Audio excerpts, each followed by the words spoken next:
చెప్పినట్టు ఈ మధ్య మన ముఖ్యమంత్రులు Allegations have surfaced against Vikarabad District Nodal Officer Shankar Naik, accusing him of irregularities in the appointment of guest lecturers.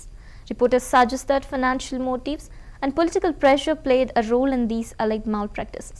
It is said that Shankar Naik admitted irregularities occurred under the influence of political leaders.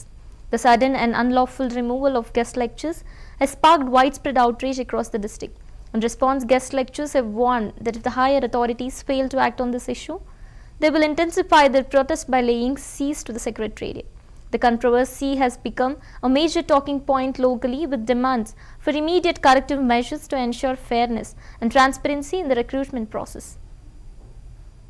Vikarabad జిల్లా మర్పల్లి ప్రభుత్వ junior కళాశాలలో 2018-27 ఆగస్టులో 3-మెన్ committee ద్వారా అతిథి అధ్యాపకునిగా సేవలు అందిస్తూ ఇప్పటి వరకు 9 సంవత్సరాలు అందించిన అదే కారణంగా ప్రభుత్వము టీజీపీఎస్సీ నుండి వచ్చినటువంటి అధ్యాపకులను నింపడం ద్వారా కొన్ని పోస్టులు డిస్టర్బ్ అయినాయి.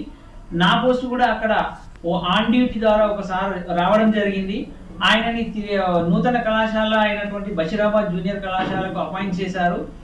ఓడీలు మొన్న రీసెంట్గా ఇంటర్మీడియట్ బోర్డు రద్దు చేయడం, ఆ మ్యూచువల్గా నేను ఆయన ప్లేస్కి ఆయన నా ప్లేస్కి రావాల్సినటువంటి ఈ పోస్టు జిల్లా విద్యాధికారి అయినటువంటి శ్రీ శంకర్ నాయక్ గారు నాకు ఆ పోస్టు ఇవ్వకుండా ఎవరో బెదిరింపులకో లావాదేవీలకో ఆశపడి నన్ను పక్కకు పెట్టి 6 నెలలు నేను స్టిల్ వర్కింగ్లో ఉంటే కూడా నన్ను పక్కకు పెట్టి వేరే వాళ్ళకు ఇవ్వడం జరిగింది. ఎందుకు ఇలా చేస్తున్నావు సార్ అని నేను పదే అడిగితే కూడా నాకు బెదిరింపులకు లోన్ చేస్తున్నారని చెప్పేసి అనడం శోచనీయం.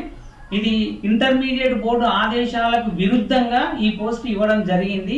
అదేవిధంగా తెలుగు పోస్టు, అదేవిధంగా మిగతా పోస్టులు కూడా అక్రమంగా అన్యాయంగా ఈ పోస్టులన్నీ కూడా వికారాబాద్ జిల్లాకు ఇవ్వడం, నూతన కళాశాలలు వికారాబాద్కి రావడం అనేది చాలా సంతోషం. కానీ అక్రమంగా పోస్టులు ఇవ్వడం వల్ల విద్య అనేది వెనుకబాటు పడడంలో ఉంది.